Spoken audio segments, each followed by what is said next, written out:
Hello and welcome, ladies and gentlemen, to the exciting world of Round the Wicket with Stuart Binny.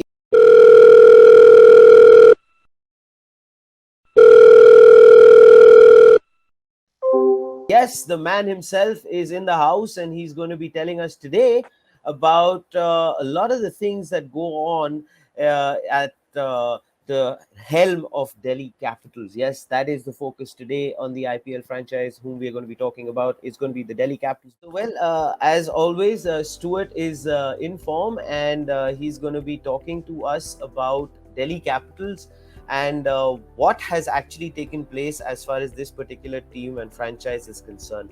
So, shaky start, right, Stuart? This team, as far as Delhi Capitals is concerned, well, they've not won an IPL till now. Of course, they made it to the finals in 2020. They did all that, but what to kind of start off with this entire situation?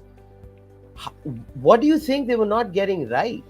Yeah, look, I mean, talent was always there. It was just that they weren't getting results. I don't, to be honest, know that setup very well because I wasn't part of that setup. But the name that Sure.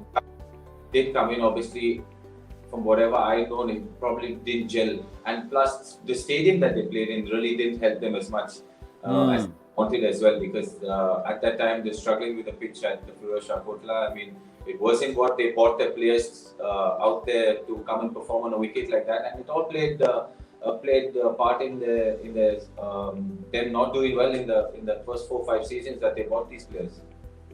Of course, when we talk about pedigree, what better pedigree than Virender Sehwag? We've have had him as a captain, and now we have Iyer. So, do you think that with that youth or that new blood of sorts coming in, that has maybe changed the mindset and also the fact that they changed their name? Both factors. I'm not too sure about changing the name. It made things happen for them. I think it's again really a young captain like Iyer. I mean, he's someone who is fearless. I mean, you see him bat, he takes on bowlers from day one. Similar what Sehwag did, but again, he's got to have people around him who are able to back his game at that point as well. You can't go out and be a one-man army and expect things to happen for you. I mean, he's got again punt batting like that, the way he does bat, and so I mean, it's just worked well for them, and I think they know their games at this point of time and how to get totals on the board. Stuart, this team, whenever you think about it, they've always been captains. It's been like a captain side. So you think maybe just too many people who have led sides, like individually, you think that maybe was causing the slight issue? Yeah, I would say definitely that when you have so many captains year after year, maybe 2 seasons and then a different captain, I think it's definitely going to affect the players or whoever the co-players who the Delhi Capitals had at that point of time because every captain's got a different mindset. Sure. Every captain likes to play cricket in a certain way. So with the chop and change of captaincies, definitely did not help the Delhi team. Yeah, makes sense because I mean, but also the other aspect which I thought would be interesting is the move, but they have stuck to the idea of Pant still leading. You think they learned from that particular mistake that okay, wait, this is working right now. Let's not again get into that entire discussion. Yeah, I think they definitely learned from him. It's also how he's played as captain. He's brought in that factor that they're fearless. I mean, they've not got something to worry about. If your captain goes and plays that way, the team or the rest of the guys tend to follow in that direction. Where they play fearless cricket and we put runs on the board and we'll have a go at these guys and keep things exciting and bubbly in the cricket environment is where you get results. Fair enough. See, Gautam Gambhir was maybe a decision where they let him go. He goes to KKR. He does fabulously well there. Yeah, I mean, look, it's never easy to get along in franchisee cricket. I mean, sometimes it works for you, sometimes it doesn't.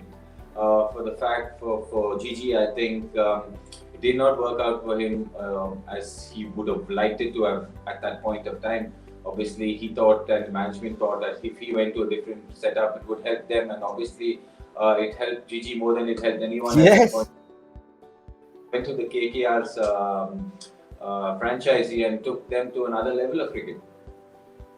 You know, Stuart, you just made him sound like a rapper from East Side, GG.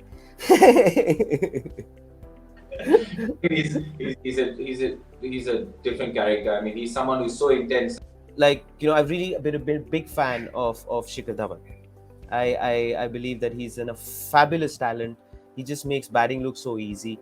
Prithvi is also somebody who is now exploding onto the scene. He's worked a lot. These two boys doing very well for Delhi Capitals have not been picked for the Indian team. Obviously, it's not an easy one to be in like good form and getting runs for your franchise, for Delhi, and even for India. I mean, and miss out on a World Cup selection. It's not an easy one. But having said that, I wouldn't read too deep into it because it excites me to see that someone like Shikhar has got such talent and such respect in cricket. We see now it just shows the lineup that we have right now currently is going to that World Cup. It's bench strength that we have, which is amazing. I mean, you see the second string, third string Indian team can take on a lot of other international sides. And having said that, obviously, we again talented, very, very talented. But their time will come. I mean, there are going to be players who won't be doing well in certain tournaments, and when they do get that opportunity, they got to jump on. They're performing really well in this particular season. Do you see this as being their magical year? It's very hard to say they're going to go on and win, but what excites me to see them play the brand of cricket that they are. They're always up there, always pushing teams or winning teams or winning convincingly. There's always been a question mark before of how far they could push teams, but now you see them run over teams as well. Exactly my point. And it would do wonders for somebody like Pant, Stuart, especially the way he has been performing lately. It would just give him that right fillip to his confidence, which will do remarkably for us in the Indian team. Yeah, I mean, he's that kind of character. I mean, you see him, he's very bubbly on the field. Even when the wicket keeps, he's always chirpy. He's a guy who's going to bring a lot of excitement to that Delhi Capital setup. And I hope that they go on and win as well. I mean, to come from a tough spot and be where they are right now shows a lot of character to that setup. And Rishabh Pant should get credit for that. He's also the sixth commentator as part of the entire commentary contingent. That's true, yeah. All right, so Stuart, we are at that point of time in the show where we shall be obviously proceeding with the super over. So, Stuart, of course, here's another challenge coming your way. This one is on a slightly sticky wicket. Are you ready then? I'm ready, yeah. I like the confidence. All right, so here we go, Stuart, your very first delivery. Which was the first ever opening pair for Delhi Devils / Capitals?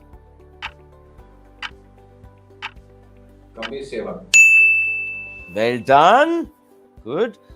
Manoj Tiwari, Saurav Tiwari, Matthew Wade, Glenn Maxwell, all of these players represented Delhi in their IPL careers. True or false?